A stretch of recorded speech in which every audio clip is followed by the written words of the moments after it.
जय सेवा जय बुढ़ादेव साथियों। आज से 2 दिन बाद शहीद वीरनारायण सिंह जी को पूरे प्रदेश में याद किया जाएगा। हमारे प्रदेश के प्रथम शहीद होने के नाते सभी वर्ग के लोग इसको याद करेंगे, किंतु इनको जिंदा केवल आदिवासी समाज रखा है। मैं यह बात इसलिए कहना चाहता हूं कि जब भी चाहे छत्तीसगढ़ियावाद की बात हो, चाहे कोई भी बात हो, हमेशा से आदिवासियों को दरकिनार किया जाता है। यह बात मैं इसलिए भी कहूंगा साथियों, छत्तीसगढ़ के प्रथम शहीद हमारे शहीद वीरनारायण सिंह जी के नाम से आज रायपुर में एक चौक भी नहीं है। शायद आदिवासी समाज से नहीं होते, किसी दूसरे समाज से होते तो जरूर बन जाता, लेकिन आदिवासी समाज से इसलिए नहीं है। साथियों, इस बात को अभी यहीं पे रखते हैं। मैं और बहुत सारी चीजों को आपको बताना चाहूंगा। आज जेल में बंद आदिवासी, जो निर्दोष आदिवासी बस्तर के जेलों में बंद है, उनको निकालने की बात राजनीति के रूप से लोग लगातार कर रहे थे, राजनीतिक लाभ लेने के लिए, आदिवासी से एम्पैथी लेने के लिए, लेकिन अभी तक कितने लोगों को निकाला गया है, ये सोचने वाली बात है। साथियों, आज फर्जी आदिवासी लोग आज हमारे आदिवासी समाज के नौकरी पे कब्जा करके बैठे हैं, उनको कहां से सरकार अभी तक नहीं निकाल रही है। आज आप ये भी सोचिए कि जब भी राजनीति होती तो बांग्लादेशी शरणार्थियों की बात होती है कि बांग्लादेशी लोग बस्तर में आग बस गए हैं, मैनपाट में आग बस गए हैं, उनको जमीन दे रही है सरकार, लेकिन आदिवासियों के लिए क्या कर रही है सरकार, यह सोचने वाली बात है। कभी कभी उनको यहां से निकालने की बात की जाती है कि उनको फिर से उनके देश भेजा जाए, जहां क्योंकि वहां पे स्थिति अब वैसी नहीं रही जैसे पहले था। साथियों, ये तो रही बड़ी बड़ी बातें। अब हम कुछ और बातों पर जाते हैं। जैसे आदिवासी छात्रावास अधीक्षक की बात आती है, हमको हमारा मंत्री हमको ट्राइबल मिल जाता है, लेकिन हमको छात्रावास अधीक्षक ट्राइबल नहीं मिलता है। यह सोचने वाली बात है साथियों कि ट्राइबल छात्रावास में ट्राइबल अधीक्षक की मांग लगातार चल रही है। जब हम यह बात उठाते हैं, हम मांग उठाते हैं, तो सत्ता वाले चुप बैठ जाते हैं, विपक्ष वाले आवाज करते हैं, लेकिन जब वही विपक्ष वो सब फिर से वापस आता है तो फिर वो मौन धारण कर लेता है। साथियों, इसको आदिवासी समाज के लोगों को सोचना पड़ेगा, समाज के युवाओं को सोचना पड़ेगा कि हम अपने अधिकार कैसे लें और किस प्रकार से लें। साथियों, अब हम बात करेंगे हमारे प्रदेश के शहीदों महापुरुषों की बात, क्योंकि हमारे इसलिए कह रहा हूं क्योंकि आज हर शहीद को कहीं ना कहीं लोग जातियों में बांट के रखे हुए हैं। भले भाषण के नाम से नेता लोग कुछ भी बोलते हैं, कुछ भी करते हैं। आज शहीद वीरनारायण सिंह जी को 10 दिसंबर को सब याद करेंगे, लेकिन साथियों यह बात सोचने वाली बात है। हम लोग लगातार मांग करते रहते हैं, सरकारों के पास पत्र लिखते रहते हैं कि हमारे लिए ये कर दीजिए, हमारे लिए वो कर दीजिए। सरकार क्यों करेगी आखिर? सरकार में जो लोग आ रहते हैं, जो चुनाव पद्धति हमारे देश की है, उसमें होता क्या है, लोग जो भी नेता बनता है या जो भी कोई भी व्यक्ति हो जो चुनाव लड़ता है, तो उसमें बहुत पैसे खर्चे करके आ रहते हैं। तो वो भी वही चाहता है कि हम जब किसी पद में जाए तो हम अपने लाभ के काम करें, इन सब चीजों में क्यों पड़े रहें। साथियों, हमको यदि हमारा स्वाभिमान चाहिए, हमको हमारा गौरव चाहिए, हमारे महापुरुषों का सम्मान चाहिए, चाहे हमें जंगल में पूर्ण अधिकार की हम बात करते हों, तो इसके लिए हमको संघर्ष करना पड़ेगा। कभी भी आदिवासी समाज का जो इतिहास रहा है, घुटने टेकने का इतिहास नहीं रहा है, किंतु जब से हम देख रहे हैं कि लगातार जो हमारे चाहे कोई भी संगठन हो, चाहे कोई भी सामाजिक मुखिया हो, हम यह देखते हैं कि वो कहीं ना कहीं अपने निजी स्वार्थ के कारण समाज की बातों को नहीं करते हैं और हम उनके पीछे भागते रहते हैं, या हमारे समाज के लोग उनके पीछे भागते रहते हैं कि और आशा ज्यादा करते हैं कि ये करेंगे या कुछ करेंगे। साथियों, कोई कुछ नहीं करने वाला है। यहाँ सब अपने अपने लाभ के लिए काम करते हैं। हम यह बात इसलिए भी कर रहे हैं क्योंकि हमने ये चीज देखी है और हम इस चीज को अच्छे से समझ भी रहे हैं। साथियों, मेरा यह कहना है कि हमको यदि आगे बढ़ना है, यदि हमारे समाज को आगे बढ़ना है, यदि हमारे समाज के आने वाले पीढ़ी को बताना है कि हम लोगों ने कभी समझौता नहीं किया, चाहे 1910 की गुंडाधुर जी की बात देख लीजिए, उन्होंने कभी अंग्रेजों के साथ समझौता नहीं किया।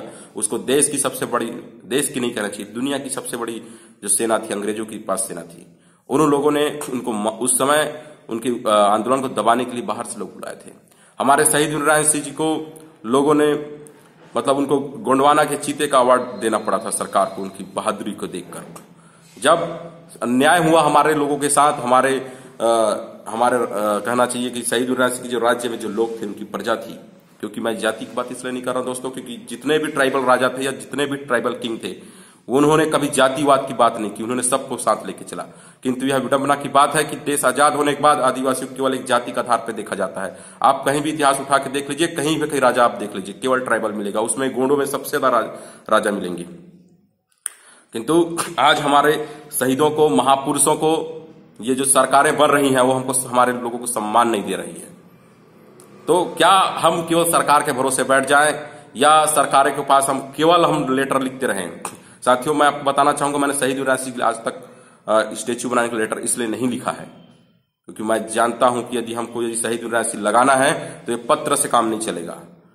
साथियों, मेरा आप सबसे आह्वान है, चाहे हमको फर्जी लोगों को भगाना हो, चाहे हमको अपने महापुरुषों का सम्मान करवाना हो, चाहे हमको बड़ा आंदोलन करना हो, इसके लिए धन बल की बहुत आवश्यकता होती है। साथियों, यह धन बल की जब मैं बात कर रहा हूं तो बहुत सारे संगठनों या बहुत सारे लोगों के पेट में जरूर दर्द होगा कि आखिर ये ऐसा क्यों बोल रहा है, क्योंकि वो काम तो करते हैं नहीं। हमने अभी तक काम करके दिखाया। आज रानी दुर्गावती जी यदि केनाल रोड रायपुर में लगा है, उसका कारण हमारा आदिवासी छात्र संगठन है। यदि ये बसना में शहीद वीर राशि जी टिके हुए हैं, इनको लगा हुआ है, तो उसका कारण हम आदिवासी छात्र संगठन वाले हैं। और हम आपको वादा करते हैं कि यदि हर आदिवासी, हम ये नहीं कहते कि आप कितने रुपए हमको देंगे, आप जितनी आप पे श्रद्धा भक्ति हो, जितने आप शहीद वीर राशि के लिए दे सकते हैं, चाहे वो 1 रुपया हो, 2 रुपया हो, जितना भी हो, यदि आप कंट्रीब्यूट करेंगे, हमने अपना निजी अकाउंट देके रखा है। और निजी अकाउंट का मतलब ये नहीं है कि आप उसको देख नहीं सकते, आप जब भी कहें ना, हम उसका डाटा दिखाने तैयार है। साथियों, मैं इस बात को इसलिए भी कहना चाहता हूं, आज राम मंदिर बन गया, उसके पीछे कारण कौन था? उनके लोग थे, उनके अनुयायी लोग थे कि वो लोग सोचते थे कि राम मंदिर बनेगा तो हम वहां पूजा करेंगे। आज लोग कर रहे हैं वहां पे। आज सरदार पटेल जी का स्टेच्यू इतना बड़ा क्यों बन गया? क्योंकि उनके अनुयायी लोग थे, उनके पीछे लोग खड़े हुए थे, तब वो बना है। हम लोग यदि इसको शहीद वीर राशि को कोई सरकार लगा देगा तो 4 लोग रायपुर के लोग माला चढ़ाने भी नहीं जाएंगे, ऐसी स्थिति हमने देखी है। तो साथियों, मेरा एक ही बात कहना है, जब तक किसी चीज में भावना ना हो, जब तक आप उसके पीछे समर्पित ना हो, सरकारों के भरोसे मत बैठिए। सरकार केवल सरकार चलाने का काम करेगा। यदि हमको हमारे महापुरुषों का सम्मान करना है, यदि हमको अपने अधिकार लेने हैं, तो हमको अपने तरीके अपनाने पड़ेंगे। साथियों, मैं इसलिए यह बात कहना चाहता हूं, मैंने किसी भी संगठन को छत्तीसगढ़ में आज तक देखा नहीं है जिसके अकाउंट में, या कहना चाहिए जिनकी संस्थाओं में कुछ अच्छे पैसे हों जिससे वो आंदोलन या कोई बड़ा एक्शन ले सके समाज के हित में। क्योंकि उनको हर बार सरकार के पास जाना पड़ता है और हर बार सरकार के सामने घुटने टेकते हैं। यदि आप चाहते हैं कि आप सरकार के सामने घुटने ना टेकें, शहीद वीर राशि जी की स्टेच्यू रायपुर में भी लगे और जहां वो शहीद हुए थे उस जगह लगे। और यदि आप चाहते हैं कि गुंडाधुर जी का भी सम्मान हो, शहीद वीर राशि का सम्मान हो, गहरा गुरु जी का सम्मान हो, हमारे गैंग सिंह नायक जी का सम्मान हो, जितने भी हमारे महापुरुष हैं, छत्तीसगढ़ के महापुरुष हैं, ये याद रखें। क्योंकि बहुत सारे लोग छत्तीसगढ़ियावाद की बात जरूर करेंगे, लेकिन हम हमारे महापुरुषों की बात कोई नहीं करेगा। तो ये बात हमको ही करना है और हमको ही सभी जगह हमारे महापुरुषों को सम्मान दिलाना है। साथियों, यदि आप चाहते हैं कि शहीद वीर राशि जी की स्टेच्यू लगे उस जगह पे, तो आप में जितनी आपकी क्षमता है, जितनी आप दे सकते हैं, आप उतना 1 रुपया 2 रुपया, हम तो ये बोल रहे हैं, जब तक आप ये करेंगे नहीं तब तक उसमें आपकी भावना दिखेगी नहीं। और यदि इतने पैसे हम इकट्ठा कर लिए कि जितने हमारी स्टेच्यू बन गई, तो हम उस पैसे को या हम सीधे सीधे मूर्ति बना के वहां पे लगाने के लिए सीधे सरकार को देंगे कि ये हमारा स्टेच्यू रहा और स्टेच्यू इस तरह से बनेगा। सरकार पता नहीं किस तरह की स्टेच्यू बनाएगी, उसमें आदिवासियत दिखेगा कि नहीं दिखेगा, ये भी सोचने वाली बात है। क्योंकि बहुत सारी स्टेच्यू बनाए, उसमें आदिवासियत रंग दिखता है कि नहीं दिखता है, ये समझ नहीं आता। तो साथियों, हमको ही करना है, आप ये सोचिए। और हम आपसे कह रहे हैं कि आपने कितना किया, ये दूसरे से मत पूछिए, आप खुद करिए कितना करना है। क्योंकि अभी आपको और एक बात बताना चाहता हूं साथियों, जिस हमारे शहीद वीर राशि जी की प्रतिमा थी, उसके बारे में लोग लगातार कुछ न कुछ कह रहे थे, कुछ न कुछ टिप्पणी कर रहे थे, जिसके क्योंकि लोगों का आदत है केवल आलोचना करना। हमने अभी हम अपने एक हमारे गांव के समीप, या कहना चाहिए एक हाईवे रोड है, एक डूमरपाली गांव है, वहां पे भी हम शहीद वीर राशि लगा रहे हैं। हमने उस शहीद वीर राशि को लेकर जाके वहां जब छोड़ा तो गांव वालों ने अपने पैसे से लगाए हैं। याद रखिए, हमने किसी से अलग से पैसे नहीं लिए, हमारे गांव के युवाओं ने, हमारे गांव के सगाजनों ने मिलके वो शहीद वीर राशि लगाया। चाहता था कोई एक व्यक्ति जो धनवान व्यक्ति है वो पैसा दे सकता था, किंतु हमने कहा कि आप इतना पैसा किसी को मत दीजिए, हम चाहते हैं कि शहीद वीरनारायण सिंह जी का सम्मान यदि हमको करना है तो सबके घर से 1 रुपये तो 2 रुपये निकलना चाहिए।